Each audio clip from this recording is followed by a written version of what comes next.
رسول اللہ یا رسول اللہ یا رسول اللہ یا الحمد للہ رب العالمین والصلاة والسلام علی سید الانبیاء والمرسلین وعلی آلہ الطیبین الطاہرین واصحابہ الاکرمین اجمعین، اما بعد۔ آپ جیسے کہ جانتے ہیں کہ حضرت خواجہ بندہ نواز کے سدراز رحمۃ اللہ علیہ کا عرس کی تقریب قریب میں ہے، اور انوار اسلام چینل کے تحت ہمیشہ کچھ نہ کچھ تبلیغ و اشاعت کا کام ہوتا رہتا ہے۔ اسی ضمن میں یہ ایک اجلاس منعقد کیا گیا ہے جس میں حضرت خواجہ بندہ نواز کے سدراز رحمۃ اللہ علیہ کی حیات سے متعلق چند باتیں میں آپ کے سامنے عرض کروں گا۔ ہم یہ جانتے ہیں کہ ہر زمانے میں جب جب گمراہی اور بے دینی پھیلتی گئی، بڑھتی گئی، تو اس وقت تب اللہ تعالیٰ نے اپنے برگزیدہ بندوں، منتخب بندوں کو اس دنیا میں بھیجا تاکہ وہ لوگوں کی اصلاح کریں اور معاشرے میں جو خرابیاں آئی ہیں اور دین میں جو بدعتیں آ گئی ہیں ان کو دور کریں۔ اور یہ کام اس وقت نہ صرف اس امت میں بلکہ ابتدائی زمانہ سے، جب سے حضرت آدم علیہ السلام سے لے کر حضور تک یہ کام ہوتا رہا، لیکن پہلے زمانوں میں جب بھی گمراہی پھیلتی تو اس وقت اللہ تعالیٰ ایک نبی کو مبعوث فرماتے تھے۔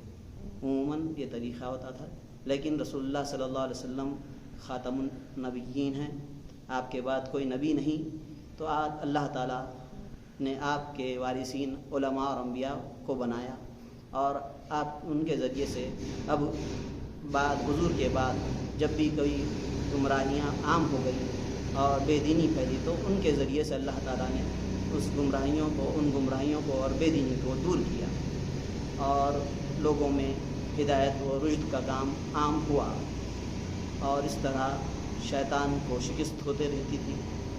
اور اللہ تعالیٰ نے جس طرح یہ سلسلہ چلتا رہا ہر زمانے میں، تو حضرت خواجہ بندہ نواز کے سدراز رحمۃ اللہ علیہ، آپ کا نام سید محمد بن یوسف الحسینی ہے۔ محمد آپ کا نام ہے، والد کا نام یوسف ہے، آپ سادات حسینی ہیں۔ حضرت محمد کو گیسو دراز اور بندہ نواز یہ کیوں کہا جاتا ہے، یہ ایک ہے۔ تو حضرت خواجہ بندہ نواز گیسو دراز رحمۃ اللہ علیہ، تو گیسو دراز کیوں؟ اس پر جو ہے سو عموماً آتا ہے، گیسو کہتے ہیں بال، اور دراز تو لمبے، تو آپ کے گیسو دراز تھے، لیکن یہ اس وجہ سے جو ہے سو صرف گیسو کئی بزرگوں کے لمبے ہوتے ہیں، لیکن اس وجہ سے جو ہے سو ان کو گیسو دراز تو نہیں بول دیے۔ حضرت کو کیوں کہا گیا، تو اس کے بارے میں حضرت شیخ محقق حضرت عبدالحق محدث دہلوی رحمۃ اللہ علیہ نے اخبار الاخیار میں جو روایت نقل کی ہے وہ یہ ہے کہ ایک مرتبہ حضرت خواجہ نصیر الدین چراغ دہلوی رحمۃ اللہ علیہ، جو کہ حضرت خواجہ بندہ نواز کے سدراز رحمۃ اللہ علیہ کے پیر و مرشد، وہ پالکی میں ان کا آنا جانا رہتا تھا، اور اس پالکی کو اٹھانے والے چند حضرات ہوتے، حضرت بھی جو ہے سو کیا کرتے تھے، اس پالکی کو اٹھاتے تھے۔ ایک مرتبہ پالکی کو اٹھانے کے وقت اس کے جو ڈنڈا ہوتا ہے نا، اس میں حضرت کے گیسو الجھ گئے، لمبے گیسو تھے، اس کی وجہ سے الجھ گئے، اور اس الجھ جانے سے کیا ہو گیا، حضرت جو ہے سو ادب کی خاطر کہ کہیں میں نکالنے جاؤں گا تو حضرت خواجہ پیر و مرشد کو، خواجہ نصیر الدین چراغ دہلوی رحمۃ اللہ علیہ کو کی بے ادبی اور ان کو تکلیف نہ ہو جائے، اس لیے اسی تکلیف کو برداشت کرتے ہوئے آپ سارا راستہ چلتے رہے، اور اس کی وجہ سے کیا ہوا کہ آپ کے اس میں تکلیف بھی ہوئی، زخم بھی ہوا، اور پھر جب آپ کو اپنے مقام پر پہنچے اور حضرت خواجہ نصیر الدین چراغ دہلوی رحمۃ اللہ علیہ کو پتہ چلا کہ یہ حضرت خواجہ بندہ نواز، محمد حضرت کا نام تو محمد تھا، انہوں نے جو ہے سو یہ قربانی دی، اور اس طرح سے بے ادبی نہ ہو اس وجہ سے جو ہے سو اپنے بالوں کو نکالا بھی نہیں، الجھے ہوئے ہیں تو اسی میں الجھن رہنے دیا، تو حضرت خوش ہوئے اور اس وقت آپ کو گیسو دراز کے لقب سے سرفراز کیا، اور اس وقت سے آپ کو گیسو دراز کہتے ہیں۔ لیکن حضرت حضرت سمنانی رحمۃ اللہ علیہ جو ہے نا، جہانگیر اشرف سمنانی رحمۃ اللہ علیہ، آپ ہی کے ہم اثر ہیں، بلکہ آپ کے شاگردوں میں ہیں۔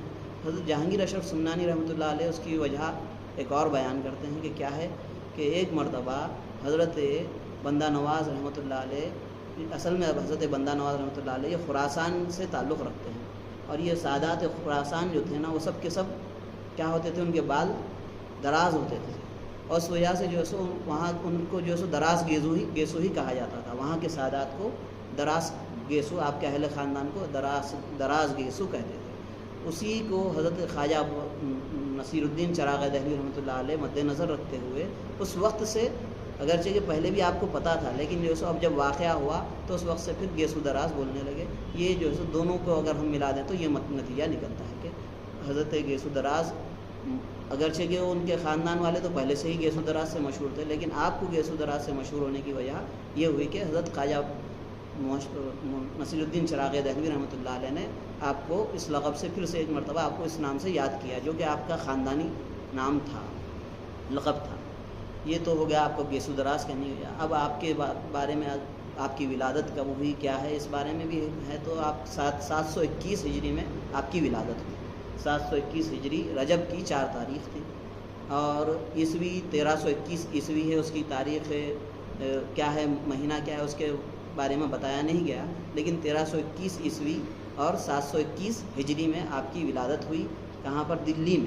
دہلی میں ہوئی آپ کی ولادت۔ اور اس وقت محمد بن تغلق جو ہے وہ بادشاہ حکمران تھا اس وقت، اور اس نے کیا کیا، محمد بن تغلق نے دہلی چونکہ دارالخلافہ صدر مقام تھا، کیپٹل، وہاں سے اس نے کیا کیا، اپنے ایک منصوبے کے تحت دولت آباد میں دارالخلافہ کو منتقل کر دیا۔ حضرت کے والد جو تھے اس وقت عموماً جو ہے سو اولیاء اللہ اور علماء کا یہ طریقہ ہوتا تھا کہ دارالخلافہ جہاں ہے وہاں رہتے تھے، تاکہ وہاں سے دین کا کام آسانی سے ہو سکتا تھا۔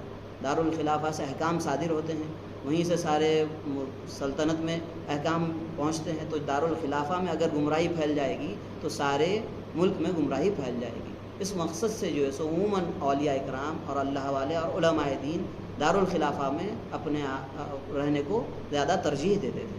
تو جب اس نے محمد بن تغلق نے دولت آباد میں اپنا دارالخلافہ منتقل کیا تو کئی علماء اولیاء اس زمانے کے دولت آباد منتقل ہوئے، ان میں حضرت سید یوسف حسینی جو حضرت خواجہ بندہ نواز رحمۃ اللہ علیہ کے والد محترم ہیں، وہ بھی وہاں پر منتقل ہو گئے۔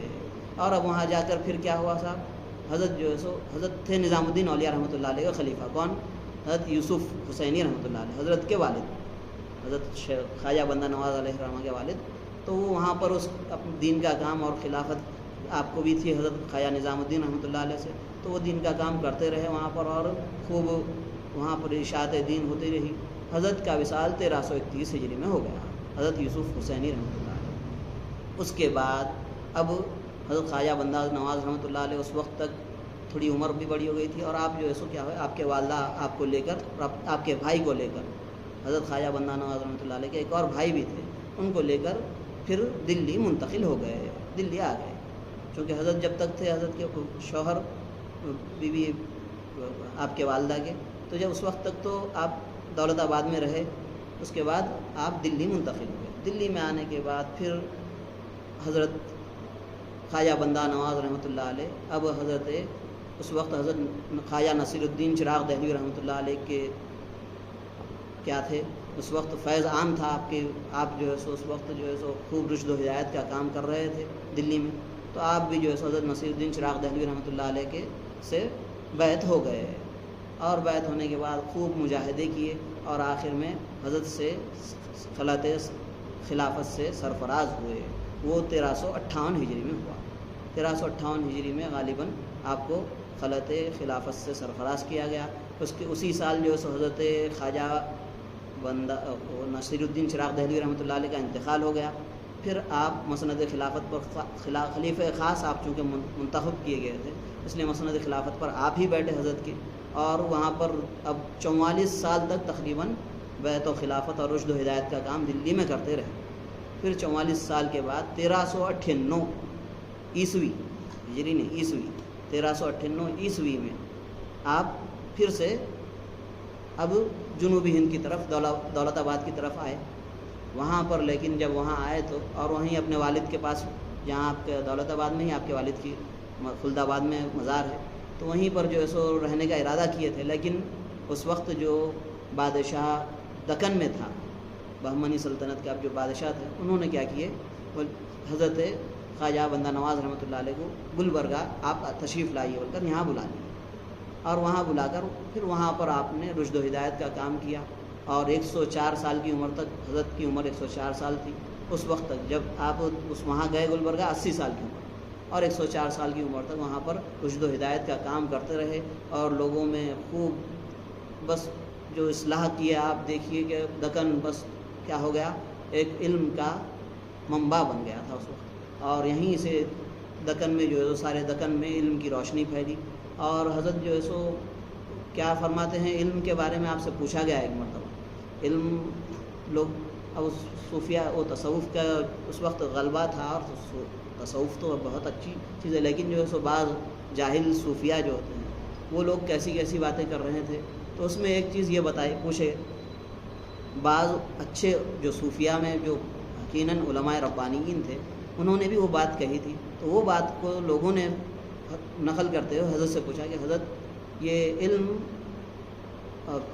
علماء اور صوفیہ میں فرق کیا ہے، علم اور، تو حضرت فرمائے کہ علماء اور صوفیہ میں کوئی فرق ہی نہیں، صرف یہ کہ صوفیہ جو ہے سو کیا کرتے ہیں، اپنے آپ کو فنا فی اللہ کر دیتے ہیں، اور اپنے وجود کو وہ بھول جاتے ہیں، ان کا وجود کا ان کو خیال تک نہیں رہتا. اور پھر حضرت سے پوچھا گیا کہ ٹھیک ہے، پھر یہ جو بتایا جاتا ہے کہ علم تو پھر کیا ہے، علم حجاب ہے، علم ایک بہت بڑا حجاب ہے، اس کے بارے میں آپ کیا فرماتے ہیں؟ جب آپ بول رہے ہیں کوئی اختلاف ہی نہیں ہے، صرف وہ صوفیہ فنا فی اللہ ہوتے ہیں، یہ بھی اللہ والے ہی ہوتے ہیں علماء، لیکن وہ اس مرتبے کو اگر نہیں پہنچتے، اگر صوفیہ اس مرتبے کو پہنچ جائے، اگر عالم اس مرتبے کو پہنچ جائے تو وہ صوفی فنا فی اللہ ہو جائے، یہ بول رہے ہیں. تو عالم اور صوفی میں کوئی فرق ہی نہیں ہے بول رہے ہیں. جب آپ پھر یہ بھی بولتے ہیں، صوفیہ سے یہ منقول ہے یہ بات کہ علم حجاب ہے، تو علم حجاب ہے تو پھر کیسے حجاب ہوا وہ؟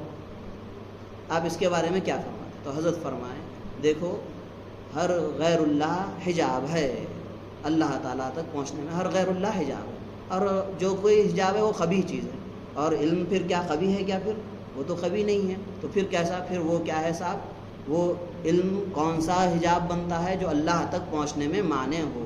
کون سا؟ یہ علم تفسیر، علم فقہ، علم اصول حدیث، اور ہم یہ جو پڑھ رہے ہیں یہ سب تمام علوم تو اللہ تک پہنچانے والے ہیں.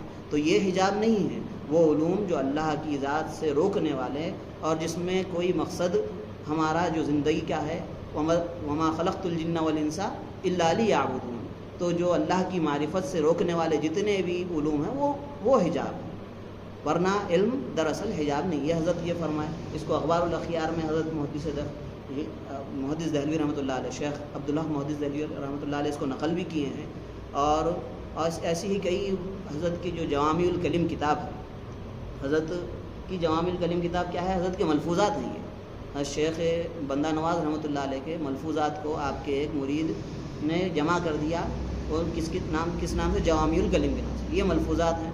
اس میں حضرت کے ملفوظات میں یہ بات حضرت خود نقل کی ہیں کہ ایسا مجھ سے لوگوں نے پوچھا تو میں نے یوں کہا علم کے بارے میں. ورنہ حضرت جو، اور پھر حضرت کے بارے میں ہے کہ آپ سنی ہیں، یا تو حضرت خود بولتے ہیں میں اہل سنت والجماعت سے تعلق رکھتا ہوں، اور میں سب سے افضل حضرت صدیق اکبر رضی اللہ تعالیٰ عنہ کو، اور آپ کے بعد حضرت عمر فاروق، اور آپ کے بعد حضرت عثمان غنی، اور ان کے بعد حضرت سیدنا علی کرم اللہ رضی اللہ تعالیٰ عنہ کو میں سب سے افضل مانتا ہوں. یہی ترتیب ہے.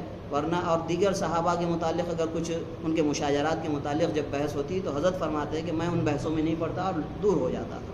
مشاجرات صحابہ میں نہیں پڑھ کر دور ہو جاتا تھا. البتہ میں اس بات کو بڑی شد و مت سے کہتا تھا کہ سب سے افضل ترین اگر حضور انبیاء کے بعد ہیں تو حضرت صدیق اکبر رضی اللہ تعالیٰ عنہ کا درجہ ہے. آپ خلیفہ اول ہیں، پھر حضرت عمر فاروق، پھر حضرت عثمان غنی، پھر حضرت علی رضی اللہ تعالیٰ عنہ کی افضلیت کے قائل تھے آپ. اور پھر یہ بھی فرماتے ہیں کہ ہاں اگر جو بالکل جو فروعی چھوٹی بحثیں ہیں ان باتوں میں اگر صحابہ کے متعلق ہوتی تو وہ بحثیں تو عام طور پہ ہو جاتی ہیں، وہ درس کے درمیان وہ بحثیں نہیں، مگر خاص کر ایسی بحثیں ہوتی ہیں جن میں صحابہ کے مشاجرات اور آپ کے اختلافات کو بیان کر کے کسی کو کسی سے افضل اور مفضول کہنے کی کوشش کی جاتی، تو حضرت جو ہے سو اس بحثوں میں آتے ہی نہیں تھے، دور ہو جاتے تھے. تو ہمیں بھی چاہیے کہ ایسی بحثوں میں نہ پڑیں اور یہ آج کے فتنے سے بچیں اور حضرت کی تعلیمات پر عمل کریں. اور حضرت نے جس طرح اہل سنت والجماعت کا بھی کام کیا، پھر آپ نے جو ہے سو لوگوں کی رشد و ہدایت کا کام کیا، لوگوں کو واصل باللہ کیا، اللہ سے جوڑا. ہم کو چاہیے کہ ہم یہی کام کریں. علماء کو بھی یہ چاہیے اور عوام کو بھی چاہیے کہ مقصد کیا ہو، اللہ سے جڑنا، تقرب الی اللہ.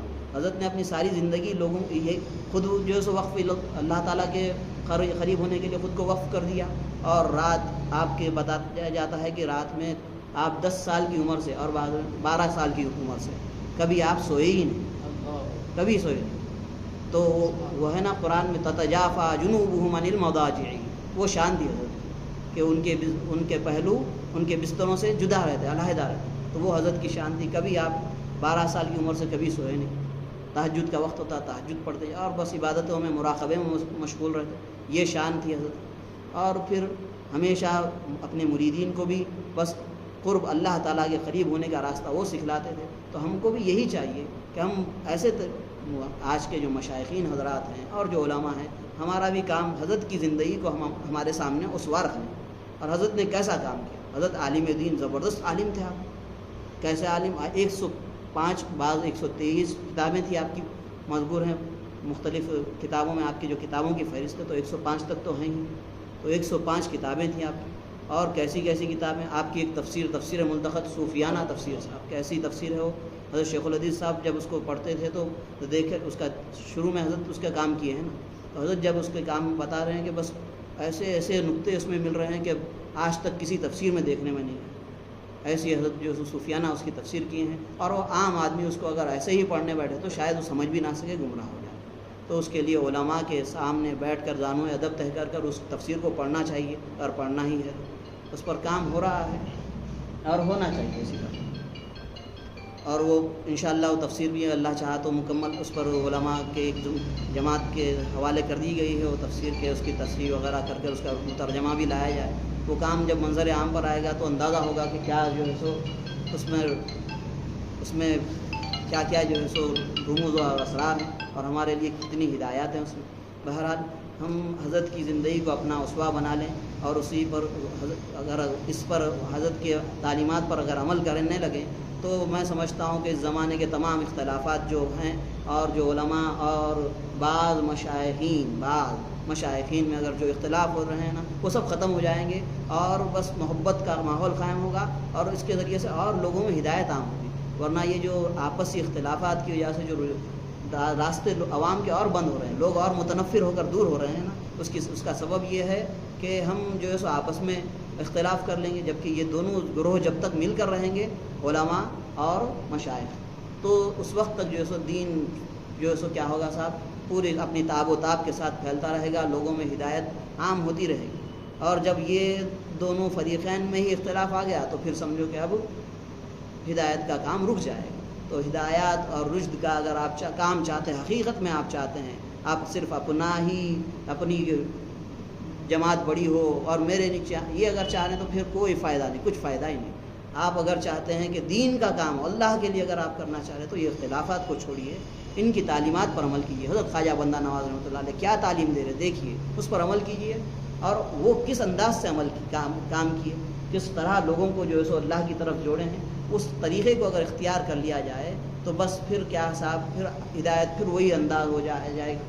وہ ہے نا حدیث شریف کہ تم میں کوئی شخص تم لوگ ہدایت، اس امت کا آخری حصہ ہدایت نہیں پا سکتا جب تک کہ وہ پہلے حصہ جس اس امت کا پہلا حصہ جس چیز سے ہدایت پایا ہے اس کو اختیار نہ کر لے، اس وقت تک ہدایت نہیں پا سکتا ہے. تو جو حدیث شریف کا مفہوم یہی ہے. تو اگر ہم چاہتے ہیں کہ ہم ہدایت عام ہو تو بس یہی کرنا پڑے گا، ہم خود بھی ہماری اصلاح ہو اور لوگوں کی اصلاح ہو. تو چاہیے کہ لا یصلح ہے، حدیث کا الفاظ کیا ہیں، لا یصلح آخر هذه الامتی حتی، کیا ہے الفاظ، لا یصلح آخر هذه الامتی حتی، جب تک کہ وہ آخر پہلی امت کا جو طریقہ ہے اس کو جب تک اختیار نہ کر لیں. پہلی جس کے ذریعے سے پہلی امت کیا ہوئی تھی، ان کے اندر اصلاح ہوئی تھی، اس طریقے کو اختیار نہ کر لیں، اس وقت تک ان کی اصلاح نہیں ہو سکتی. بہرحال ہم کو چاہیے کہ ہم انہی بزرگوں کے طریقے کو اختیار کرتے جائیں تو رشد و ہدایت کا کام بھی آسانی سے ہوگا اور عوام اور ہماری خود کی اصلاح اسی میں مضمر ہے۔ وصلی اللہ تعالی وسلم علی خیر خلقہ ونور عرشہ سیدنا محمد وآلہ وصحبہ اجمعین والحمد للہ رب العالمین۔